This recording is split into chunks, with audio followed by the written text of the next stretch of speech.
KSRTC ordinary ബസ്സുകളിൽ തിങ്കളാഴ്ച മുതൽ സ്ത്രീകൾക്ക് സൗജന്യ യാത്ര. ബസ്സുകൾ തിരിച്ചറിയാനായി പ്രിയദർശിനി സ്റ്റിക്കർ ബസ്സുകളിൽ ഒട്ടിച്ചു തുടങ്ങി. കൊല്ലം ഡിപ്പോയിലെ ഉൾപ്പെടെ ഓർഡിനറി ബസ്സുകളിൽ സ്റ്റിക്കറുകൾ പതിപ്പിച്ചു. KSRTC സ്ത്രീ സൗജന്യ യാത്രാ പദ്ധതിയുടെ കൊല്ലം ജില്ലാതല ഉദ്ഘാടനം തിങ്കളാഴ്ച രാവിലെ 9-ന് KSRTC ഡിപ്പോയിൽ നടക്കും. മന്ത്രി ബിന്ദു കൃഷ്ണ ഉദ്ഘാടനം ചെയ്യും. ആദ്യ സർവീസ് നടത്തുന്ന ബസിന്റെ ഡ്രൈവറും കണ്ടക്ടറും വനിതകളായിരിക്കും. ഉദ്ഘാടനത്തിന് ശേഷമായിരിക്കും സ്ത്രീകൾക്ക് സൗജന്യമായി യാത്ര ചെയ്യാൻ കഴിയുക.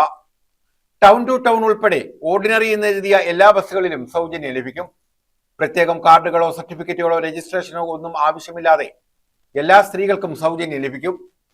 ആദ്യഘട്ടത്തിൽ സംസ്ഥാനത്ത് 3125 ഓർഡിനറി ബസ്സുകളിലാണ് പദ്ധതി നടപ്പാക്കുന്നത്.